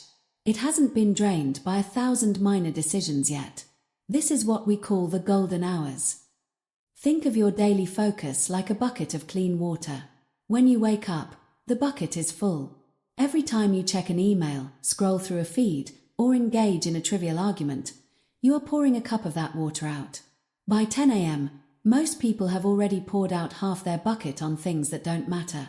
The most successful people in human history have understood that they must spend their golden hours on their most golden tasks. They don't use their peak brain power to sort through junk mail or look at pictures of someone's lunch. They use it to solve their hardest problems, write their most important words, or build their most ambitious projects. The output before input rule. To protect your first hours, you must follow one simple, ruthless rule: output before input. Input is the world talking to you. It is news, social media, emails, podcasts, and text messages. Input is reactive. Output is you talking to the world. It is writing, coding, strategizing, creating, and problem solving. Output is proactive. When you allow input to hit your brain early in the morning, you trigger a dopamine loop. Your brain gets a hit of novelty, and it starts craving more. Suddenly, the difficult task of output, which requires effort and focus, feels even harder because it's not as stimulating as the chaos on your screen. If you spend the first 90 minutes of your day on output, you are operating at 100% efficiency. You are a creator. You are setting the pace. You are the one firing the flares, not the one chasing them. Once you have finished your deep work, you can let the world in. You can check your email at 11 a.m. Guess what? The emails will still be there. The news will still be depressing. The urgent fires will still be burning. The difference is that by the time you address them, you have already won. You have already moved your life forward. Win the morning. Control the day. Eat the frog. In the 1800s, Mark Twain famously said that if the first thing you do each morning is to eat a live frog, you can go through the day with the satisfaction of knowing that that is probably the worst thing that is going to happen to you all day long. Your frog is that one task on your to-do list that you are dreading. It's the task that is difficult, complex, and high stakes. It's the task you've been procrastinating on for 3 days. Most people save their frog for the end of the day. They tell themselves they'll get to it once things settle down. But things never settle down. By 4 p.m., your willpower is gone, your brain is tired, and you push the frog to tomorrow. High performers eat the frog at 7 a.m. When you tackle your hardest task first, you create a psychological super momentum. The rest of the day feels easy by comparison. You walk into your meetings with a sense of quiet confidence because you've already done the hard work. You've already justified your existence for the day. This win streak carries you through the inevitable distractions of the afternoon. The architecture of the sacred morning. How do you build a morning that forces focus? It starts the night before. 1. The bedside table detox. Your phone should not be your alarm clock.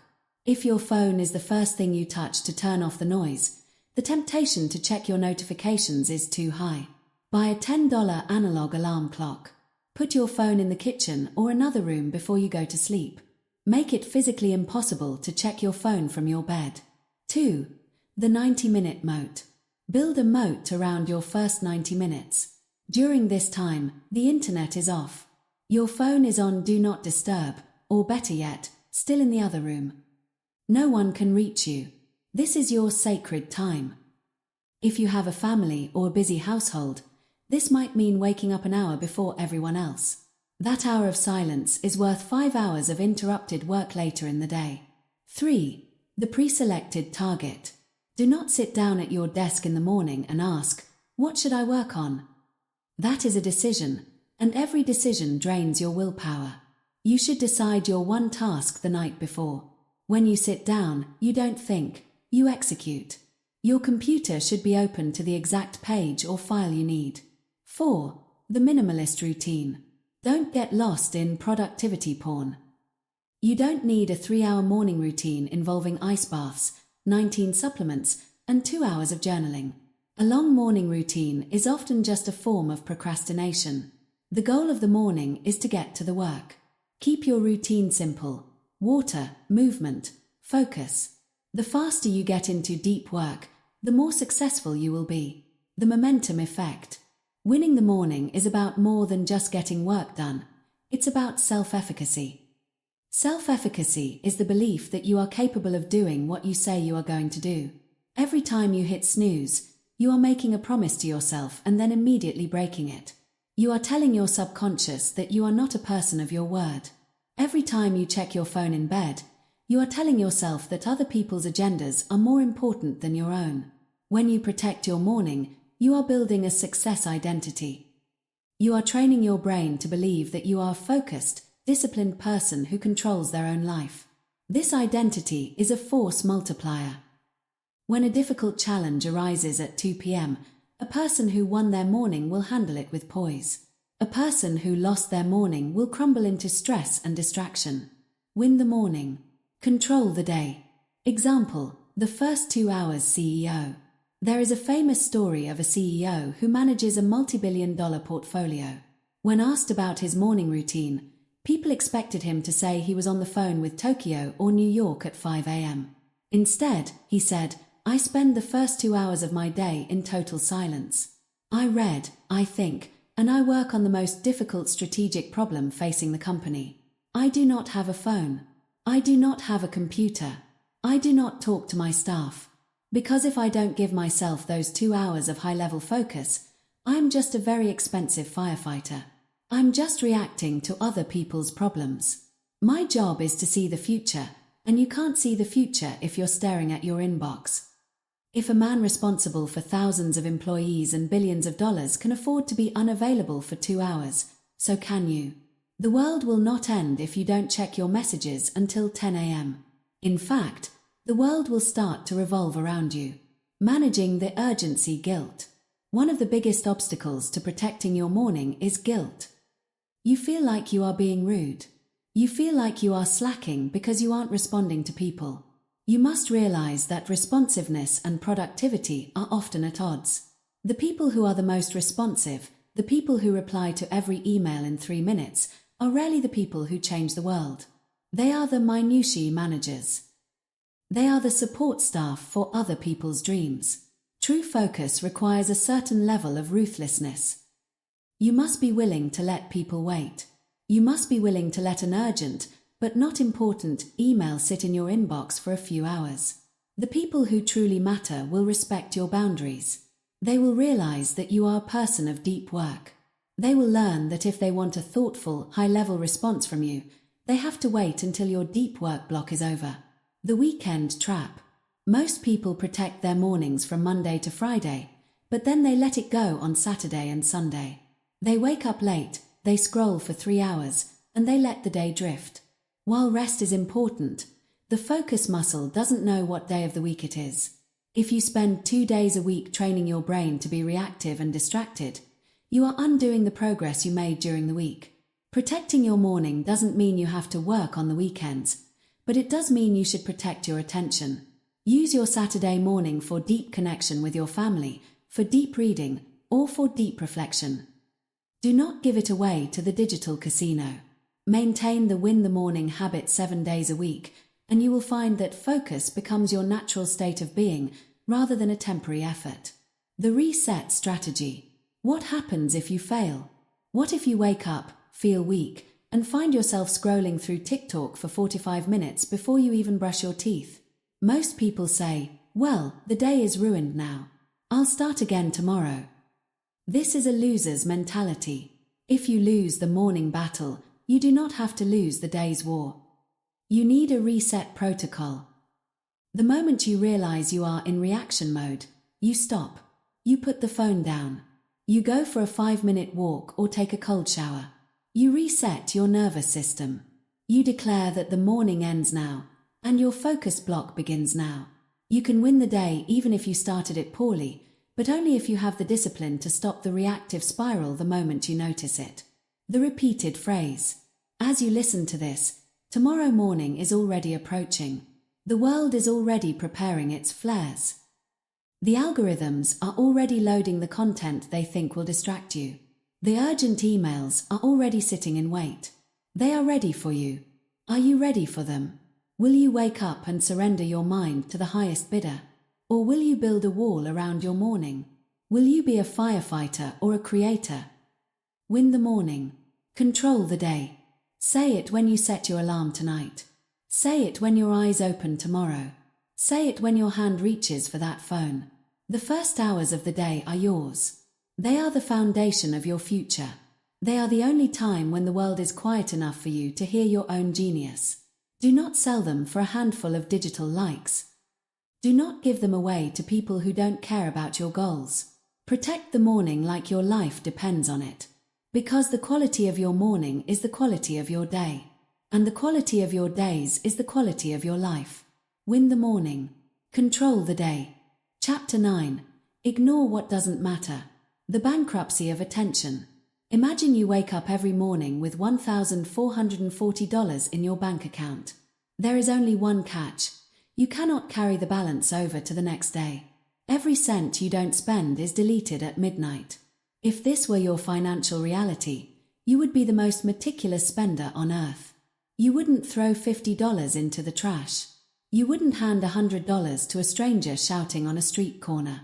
You wouldn't spend half your budget on things that bring you no joy and no return. Yet, you have exactly 1,440 minutes every day, and most people are attention bankrupt by noon. They spend their limited cognitive currency on celebrity scandals, political theatre, the opinions of people they don't even like, and endless news that has zero impact on their actual lives. We have become a society of information hoarders. We believe that knowing everything makes us smarter. It doesn't. It makes us cluttered. It makes us anxious. And most importantly, it makes us weak. To achieve greatness, you must become a ruthless essentialist. You must learn the most difficult skill in the modern world, the art of ignoring. If it doesn't build your future, it deserves none of your attention. The noise machine, the trap of staying informed. One of the most common justifications for wasting focus is the phrase, "I just want to stay informed." We have been conditioned to believe that being a good citizen means knowing about every tragedy, every conflict, and every political tweet across the globe. But let's look at the reality. If you spend an hour reading about a crisis 10,000 miles away, a crisis you cannot solve, a crisis that does not affect your family, and a crisis you can do nothing about, what have you actually accomplished? You haven't helped the victims. You haven't made the world better. All you have done is trade your mental peace for a hit of stress hormones. Most news is not information. It is entertainment masquerading as importance. It is designed to keep you in a state of high arousal fear because fear sells ads. If you are focused on the global noise, you are not focused on your local mission. You are worrying about things you cannot control while neglecting the things you must control: your health, your business, your family, and your craft. The actionability test. To stop the hemorrhage of your attention, you must apply the actionability test to every piece of information that enters your field of vision. When you see a headline, a post, or an email, ask yourself, can I take a direct action right now that will change the outcome of this information? If the answer is no, ignore it. If you can't influence it, it is noise. If you can't use it to build your future, it is a distraction. Think about the circle of concern versus the circle of influence. Most people have a massive circle of concern. They worry about the economy, the weather, the government, and the neighbors. But they have a tiny circle of influence. They aren't actually doing anything to change their own circumstances. The focused individual does the opposite. They shrink their circle of concern until it matches their circle of influence. They only care about what they can change. By ignoring what they cannot control, they have 10 times more energy to dominate what they can control. If it doesn't build your future, it deserves none of your attention. The opinion trap. Caring about the ghosts. Social media has created a psychological prison where we feel like we are always on stage. We worry about what people will think. We worry about the comments. We worry about the trends. But who are these people? Most of them are digital ghosts. They are strangers who spend 3 seconds looking at your life before returning to their own distractions. Why would you give them even 1 second of your focus? Caring about the opinions of people you don't respect is a form of self-sabotage. It is like letting a stranger move into your house and rearrange the furniture. Your mind is your home. You are the only one who should have a key. If you want to focus like your life depends on it, you must become comfortable with being misunderstood or out of the loop. You must stop seeking validation from people who aren't in the arena with you. If someone isn't helping you build your future, their opinion of your life is irrelevant. Ignore it. The low information diet. Just as you would cut out junk food to save your physical health, you must cut out junk information to save your mental focus. You need to go on a low information diet. 1. Ruthless unfollowing. Go through your social media feeds. If an account makes you feel angry, envious, or distracted, unfollow it. It doesn't matter if they are a friend or a celebrity. If they aren't providing high-level value or inspiration, they are an attention vampire. 2. Selective ignorance. You do not need to have an opinion on every current event. When someone asks, "Did you see what happened in the news today?" practice saying, "No, I didn't. I'm focusing on something else right now." This is a power move. It shows that you value your mind more than you value fitting in. 3. The search versus feed rule. Stop letting information come to you via a feed. Feeds are designed to distract you. Instead, move to a search-based information model. If you need to know something for your work, go search for it, learn it, and then leave. Don't linger in the digital casino, ignoring the good to say yes to the great. Focus isn't just about ignoring the bad things, it's about ignoring the okay things. The greatest enemy of a great life is a good life. You will be presented with good opportunities, social invitations, interesting side projects, or minor business deals. These are the most dangerous distractions of all because they seem productive. But every time you say yes to a good opportunity, you are saying no to your great mission. You only have so much bandwidth. If your life is full of good things, there is no room for the monumental. You must be willing to say no to things that are 80% aligned with your goals so you can stay open for the things that are 100% aligned. This requires a maniacal focus. It means being the person who stays home to work while everyone else is out networking. It means being the person who keeps their head down while everyone else is chasing the latest trend. If it doesn't build your future, it deserves none of your attention. Example: the Zero News billionaire. There is a story of a highly successful investor who hasn't read a newspaper or watched the news in over 20 years. When asked how he makes decisions without staying informed, he smiled and said, "The news tells you what happened 5 minutes ago. I care about what will happen 5 years from now. If something is truly important, someone will tell me. If it's not important enough for someone to tell me, it's not important enough to take up my focus. He realized that 99% of what we call information is just noise. By ignoring the noise, he kept his mind clear to see the signals that others missed. He didn't lose anything by being out of the loop, he gained the clarity to build a legacy. The drain of drama. Nothing kills focus faster than personal drama. Arguments with people who don't matter, grievances over past slights, or trying to win a conflict that has no prize. Drama is a luxury you cannot afford. Every time you engage in drama, you are leaking energy. You are taking the fire you could be using to build your empire and using it to burn down a shed. You must become untrollable. If someone insults you, ignore them. If someone disagrees with you, let them be wrong. You have bigger things to do. Your focus is a high-speed train. Drama is a pebble on the tracks. Don't let a pebble derail a $1 million journey. Keep your eyes on the destination and let the noise fade into the background. Protecting your mental bandwidth. Think of your brain like a computer's RAM. If you have 50 browser tabs open, the computer runs slow. If you have background tasks running, worries about the economy, thoughts about an old flame, or curiosity about a celebrity's divorce, your brain runs slow. You need to close the tabs. Forgive the people you are holding a grudge against, not for their sake, but to close the tab. Accept the things you cannot change, to close the tab. Delete the apps that serve no purpose, to close the tab. When your mental bandwidth is 100% focused on your future, you move at a speed that seems impossible to the average person. You aren't smarter than them. You just have fewer background tasks running. You are a clean system. The repeated phrase. As you go through your day, I want you to act as a gatekeeper for your own mind.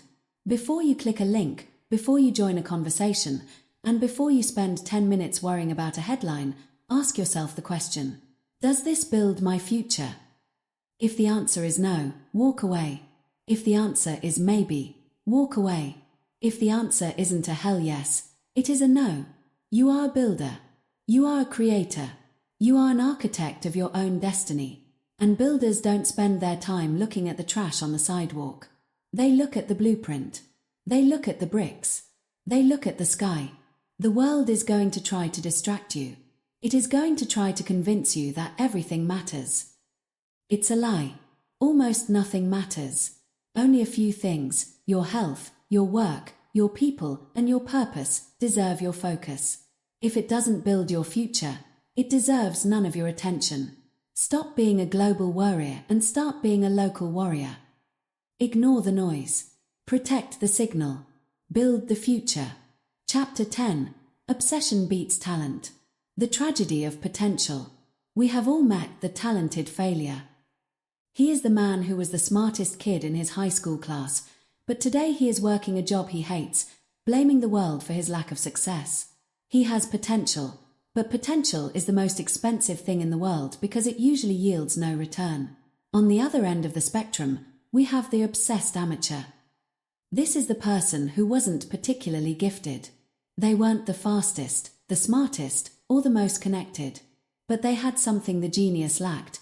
They had a singular, monomaniacal obsession. They didn't know how to quit.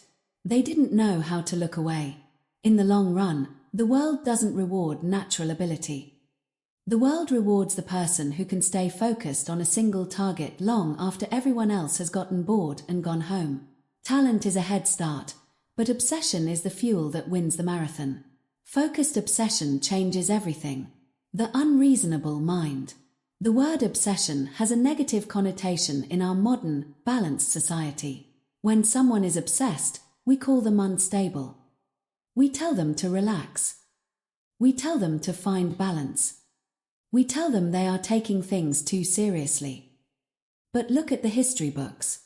Every major breakthrough, every masterpiece of art, every world-changing company, and every gold medal was the result of an unreasonable mind. Steve Jobs was obsessed with the curve of a computer's corner. Kobe Bryant was obsessed with the footwork of a single jump shot. Elon Musk is obsessed with the colonization of a different planet. These people are not balanced. You cannot achieve a 1% result with a 50% commitment.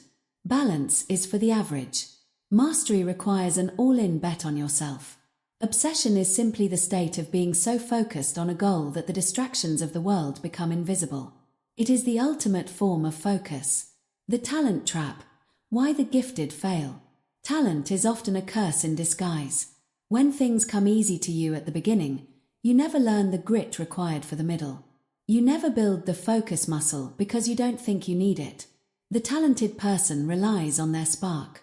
But sparks go out. The obsessed person relies on their discipline. And discipline is a fire that you can feed forever. When the talented person hits a wall, and everyone hits a wall eventually, they often quit because they aren't used to the pain of the grind. The obsessed person, however, doesn't even see the wall as a barrier. They see it as a puzzle to be solved. They will stay at that wall for a year if they have to. They will bleed for the solution. This is why, in any competitive field, the scrappy person with high focus will eventually overtake the gifted person with low focus. The tortoise doesn't just beat the hare because the hare is sleeping. The tortoise wins because he is the only one who never stopped moving toward the finish line. Focused obsession changes everything. Monomaniacal focus, the one thing. Management legend Peter Drucker once said, "The only people who get things done are the monomaniacs." To be a monomaniac is to have one mania, one overwhelming interest. In a world that tells you to be well-rounded, the monomaniac chooses to be pointy. They choose to be world-class at one thing rather than mediocre at 20 things. Most people spread their focus so thin that it has no weight. They want to be a great chef, a great marathon runner, a great parent, and a great investor, all at the same time. Because they are trying to move in 10 directions at once, they end up staying in the same place. The obsessed person chooses a North Star. Everything they do is filtered through that goal. Does this food help my mission? Does this conversation help my mission? Does this book help my mission? If the answer is no, they discard it. This looks like madness to the average person, but it is the only way to achieve escape velocity. You need a massive amount of concentrated force to break free from the gravity of mediocrity. The cost of the all-in bet. Let's be honest, obsession has a price. To be truly great at one thing, you must be willing to be bad at others. You might not know what's trending on Netflix. You might miss a few parties. You might be out of the loop on social trends. Your work-life balance will be skewed toward the work side for a season. The world will try to guilt you for this.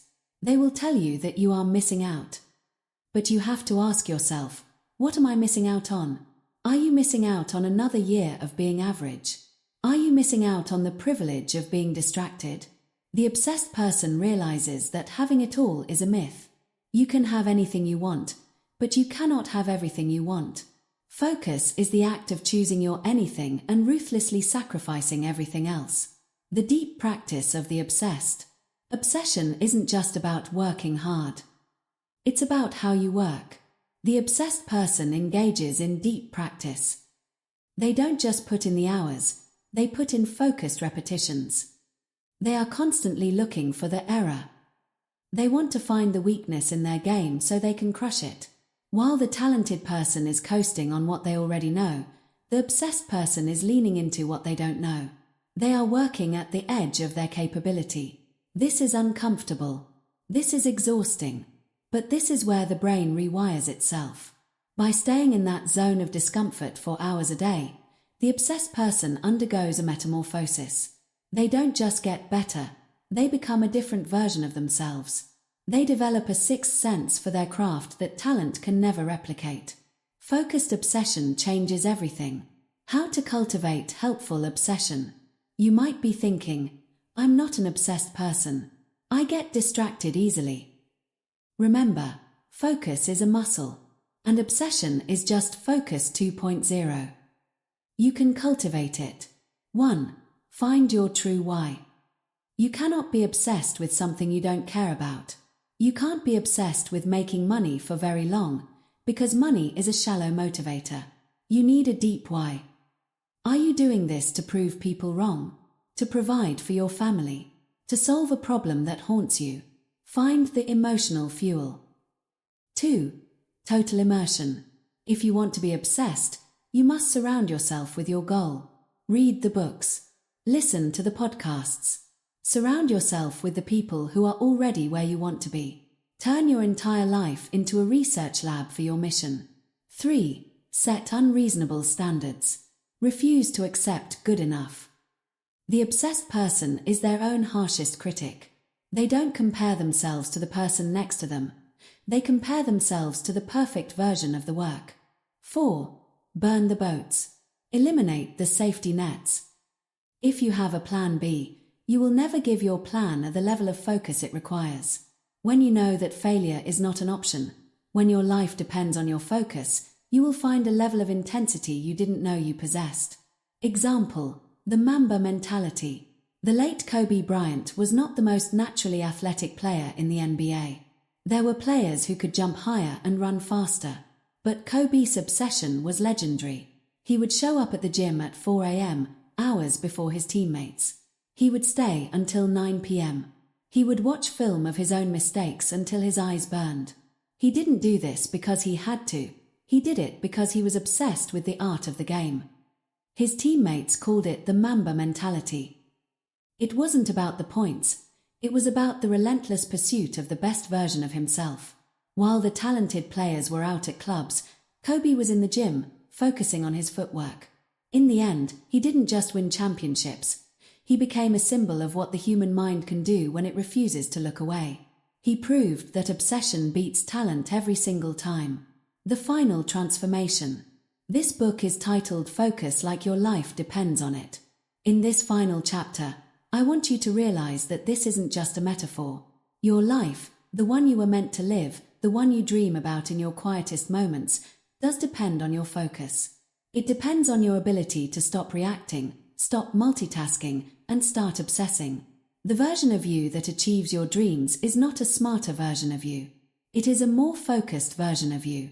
It is the version of you that has stopped leaking energy into the trivial and has started pouring every ounce of your soul into your mission. When you become obsessed, the world changes. People stop trying to distract you and start trying to keep up with you. The impossible becomes inevitable. The dream becomes the plan. Focused obsession changes everything. The call to action, the monk of the mission. It is time to close this book and step back into the world. But do not go back as the person you were. Go back as a monk of your mission. When the phone pings, ignore it. When the gossip starts, walk away. When the good opportunity distracts you from the great goal, say no. Choose your obsession. Declare your war on distraction.